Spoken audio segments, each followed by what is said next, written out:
नहाने का पानी गर्म करती हूँ।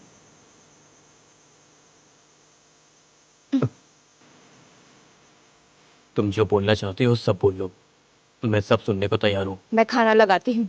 राधिका प्लीज, मुझे पता है उसकी जरूरत नहीं, लेकिन नहीं बालीटन, हमें बात करके बच्चों को उठाने की जरूरत नहीं है।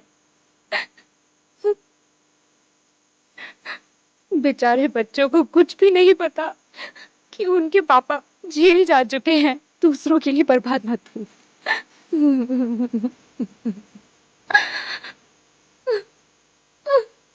इस सवाल का जवाब काफी नहीं तुम्हारे आपसे पूछने की।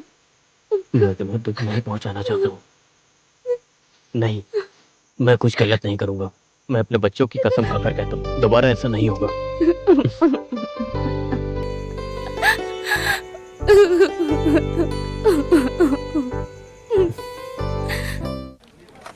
Good morning sir. मॉर्निंग।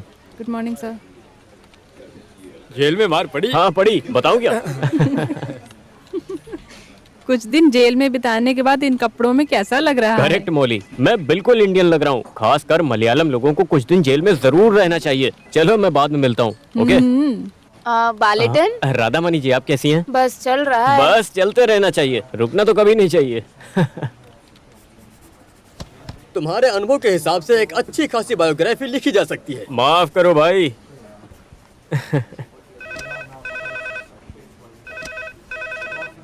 हे भगवान, किसी मुसीबत का फोन नहीं होना चाहिए। हेलो बालेटन, हाँ बोल रहा हूँ। मैं भद्रा बोल रहा हूँ। कौन भद्रन? भद्रा, मैं बहुत दूर से आपसे मिलने आया हूँ। कुछ काम था। मुझे मिलने? क्या बात है? फिलहाल मैं बड़ी मुश्किल में हूँ। क्या आप मेरी मदद कर पाएंगे अच्छा, बालेटन? आप बोल कहाँ से रहे? इस वक्त मैं बीच पर हूँ। मैं तुम तक आने की हालत में नहीं हूँ। आपको यहाँ आकर मुझसे मिलना होगा। क्या आप आएंगे? नहीं, मैं अभी नहीं आ सकता। Hello hello hello.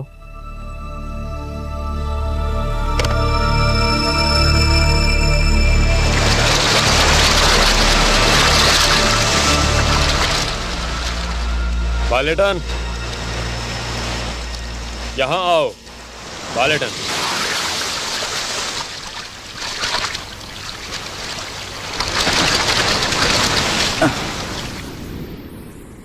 हेलो, मैं हूँ भद्रन।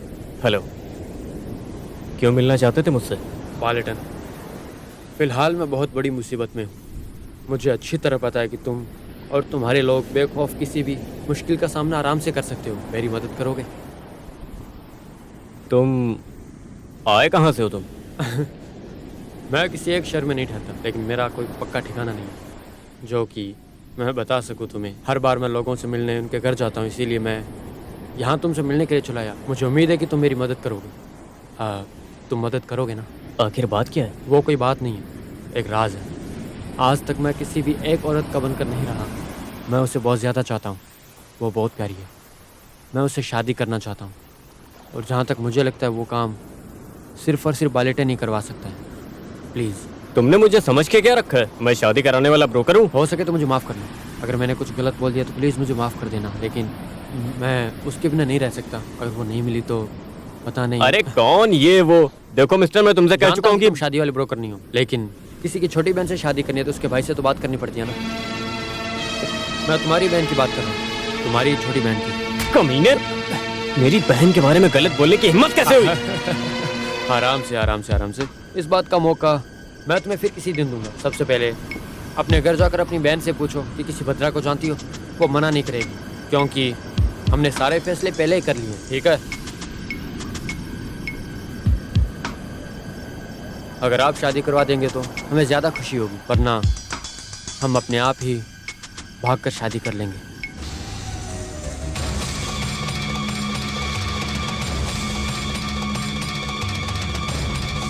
बता मुझे। पिताजी, रुको। अगर उसने गलती की है तो उसका बाप अभी जिंदा है पूछने के लिए। तो पूछिए इससे कि कौन वो कमीना जो इसका प्रेमी होने का दावा करता है। बात क्या है? मुझसे बोलो बेटी। मुझे सच में नहीं पता, मैं नहीं जानती। ये झूठ बोल रही है, वरना उसकी इतनी हिम्मत नहीं होती कि आज वो मुझसे नजरें मिलाकर बात कर सकता। कोई भद्रन नाम का लड़का है। मेरे सामने आकर मेरी बहन की शादी की मांग कर रहा है। ये उस कमीने के साथ भागने का प्लान कर रही है। अगर ऐसा कुछ हुआ तो करो, मैं इसे जान से मार दूंगा। पिताजी मैंने बोल दिया। चुप रहो, निकलो यहाँ से। पिताजी मैं कहा ना निकलो।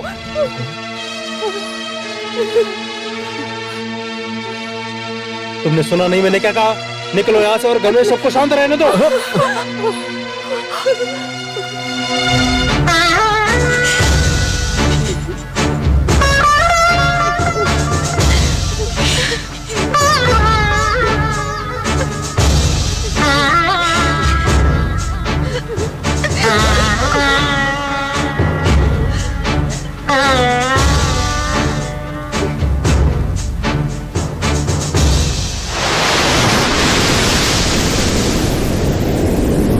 बड़े बाप की औलाद क्यों ही ना हो, लेकिन मैं उसे छोड़ूंगा नहीं। कहीं ना कहीं कुछ तो गड़बड़ है।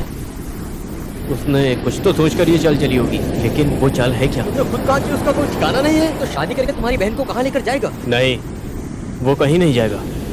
मुझ तक पहुंचने के लिए मैं उसे मजबूर करूंगा। मैं उसके ठिकाने का पूरा बंदोबस्त करूंगा, याद रखना। तुम थोड़ा शांत क्यों नहीं हो जाते हो? अगर कोई तुम्हारे परिवार को बर्बाद करने का इरादा रखेगा तो हम उसका जीना आराम कर देंगे, हम उसका अपहरण कर देंगे। देखो, झगड़ा करने के बाद तुमने घर छोड़ दिया। देखो, तुम पहले अपने घर जाओ और अपने पिताजी को मनाओ।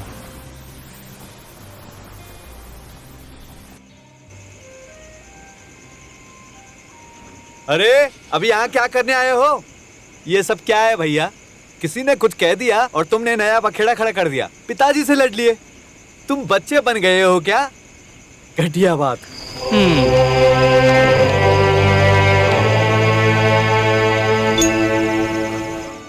पिताजी वो एक घूंट बिना पानी पिए ऐसे ही मुखम्बिका चले गए। अपनी पूरी जिंदगी में मैंने तुम्हारे पिताजी को कभी ऐसी हालत में नहीं देखा। जाओ, जाकर खाना खाकर सो जाओ।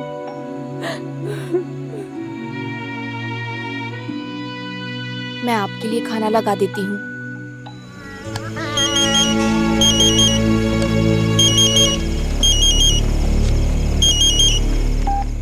हेलो मामा जी। क्या? पिताजी कौन से हॉस्पिटल में? ठीक है, मैं अभी आता हूँ। हाँ। क्या बात है? पिताजी को दिल का दौरा पड़ा है, उन्हें हॉस्पिटल में भर्ती किया है। क्या? अब क्या करेंगे? फिलहाल माँ को अभी कुछ मत बताना। पिताजी आज मेरी वजह से। सब कुछ ठीक होगा बालेटन, चिंता मत करो।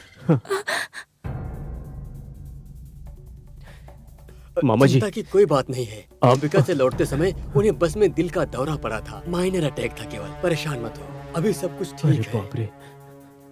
वो तो मैं यहाँ पर अपने दोस्त को देखने के लिए आया था, तो मुझे पता चला घर पर तुम्हारे और पिताजी के बीच में कुछ हुआ था क्या? मैंने बस मामूली सी पूछताछ की थी। खैर, बाकी सब भगवान पर छोड़ दो।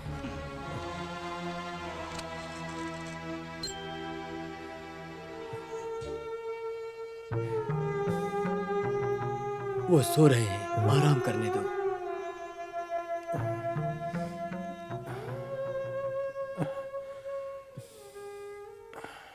हरे राम राम राम हरे हरे, हरे कृष्ण कृष्ण कृष्ण हरे हरे, हरे राम राम राम हरे हरे। माँ, पिताजी आ गए। बैग दीजिए।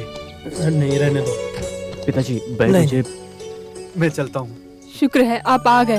मैं आपके लिए कितनी प्रार्थना कर रही थी, कम से कम एक फोन तो कर देते। क्यों करते, बच्चों की तरह जो गए थे। मैं फौरन जाकर पिताजी को वहाँ से लेकर आ गया ना, और रास्ते में तो बुरा हाल था। दादाजी मोम्बिका की रिंग कहाँ है? बच्चों, दादाजी अगली बार ले आएंगे, वहाँ सब बंद था। आप लोग अपनी पूजा करो, जाओ। सुनिए, अब कैसी हालत है? हरे राम राम राम हरे हरे।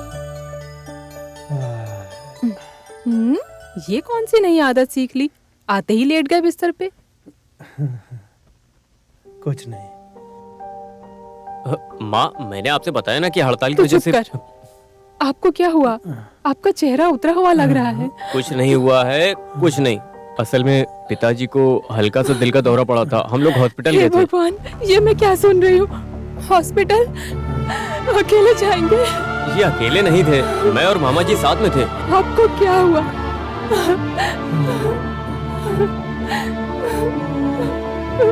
आप मुझे बता सकते थे भगवान, ये सब क्या हो गया? ऐसा कुछ नहीं है, मैं वापस आ गया ना, तुम इतना सोचती क्यों? अपनी माँ को समझाओ हाँ, जरा। आप रो क्यों रही हो? आप पिताजी को और बीमार करोगी। आप भी ना माँ, आता हूँ मैं।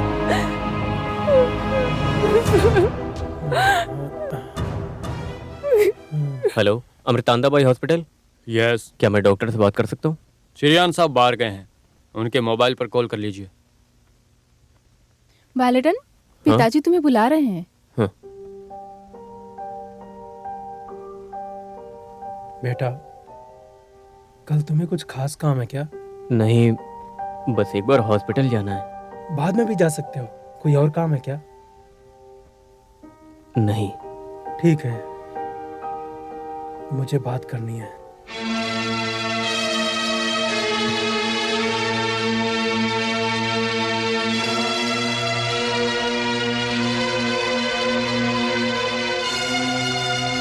आप कह रहे थे कि आपको कुछ बात करनी है, लेकिन आपने कुछ कहा ही नहीं। हाँ। डॉक्टर ने आपको चलने फिरने से मना किया है। डॉक्टर तो कुछ ना कुछ बोलते ही रहते हैं। अगर मैं उनकी सुनूंगा तो जिंदगी भर के लिए बिस्तर पकड़ लूंगा। मुझे मौत का बिल्कुल डर नहीं है, लेकिन अगर मैं मर गया तो मेरी जिंदगी भर का जीना बेकार हो जाएगा। आप ऐसी बातें क्यों कर रहे हैं पिताजी? जिस रोज तुमने कविता को मारा था, तुमने वही किया जो हर लड़की का बड़ा भाई करता है। लेकिन उसके लिए मैंने तुम्हें दोष दिया, घर से निकाल दिया। जब तुम्हारी आंखों में आंसू थे और तुमने मुझे भोली नज़रों से देखा, तभी मेरा दिल पिघल गया। मैंने बचपन से ही मानसिक स्थिति को समझ लिया था, इसीलिए चुप था। मैंने तुम्हें सब कुछ बताने का फैसला किया है। तुम्हारी तरह मेरी जिंदगी में भी उतार चढ़ाव थे। मैं जब भी किसी के दुख दर्द से गुजरता तो मेरा मन दुखी होता। खुले मन के आदमी की जिंदगी एक मंदिर की तरह होती है, जहाँ कोई भी कभी भी आ जा सकता है। फिर उन्हीं में से एक बाप और एक बेटी थे जिन्होंने कदम रखा था। ये उस समय की बात है जब यहाँ कन्नूर में मेरा ट्रांसफर हुआ था। तुम 5वीं क्लास में थे।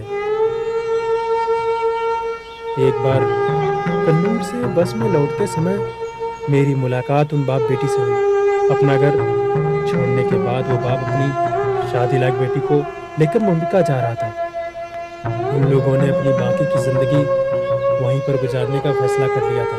जब रात में उन्हें यहाँ पर कहीं सर छुपाने के लिए कोई जगह नहीं मिली तो मैंने अपने किराए के मकान में उन्हें आसरा दिया।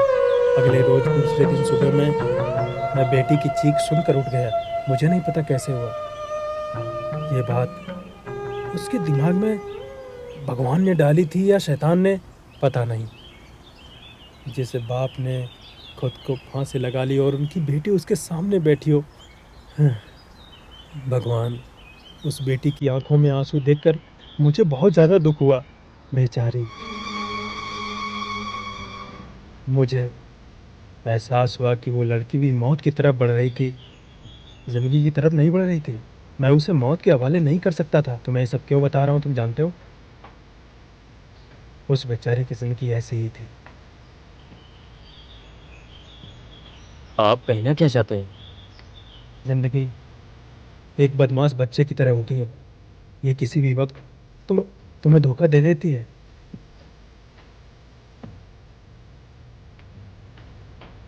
तुम्हें पता है, मैं जब भी घर छोड़कर जाता हूँ तो तुम्हारी माँ से वचन नहीं मिला पाता हूँ।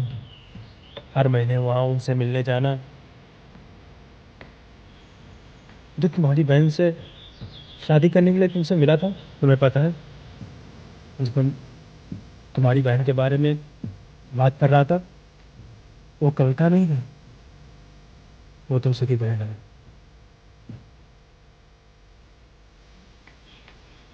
मेरी समझ में नहीं आ रहा है कि मैं तुम्हारे सामने ये सब बातें कैसे बोलूं। लेकिन अगर मैं ये बात तुम्हें बताए बिना मर गया तो बेटा, तुम्हारे पिता का एक और परिवार है। उस दूसरे परिवार में मेरे 2 बच्चे हैं। ये क्या कह रहे पिताजी? आपका एक और परिवार? ये कोई कहानी है क्या? नहीं, ये सच है। बात मानो, मेरी नहीं, बात मानो। मुझे भरोसा नहीं है। ऐसा नहीं हो सकता। बेटा, ऐसा हो ही नहीं सकता पिताजी। नहीं नहीं पिताजी, बेटा, मुझे मेरी नहीं बात सुनना मानो। कुछ। अरे बाला, नहीं पिताजी,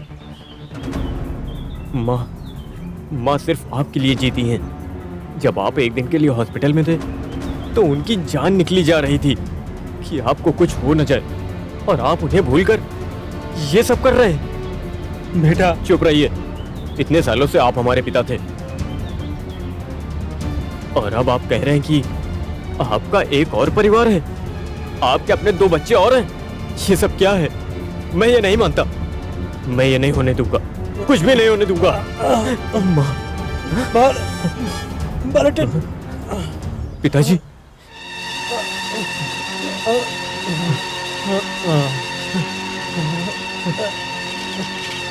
पिताजी,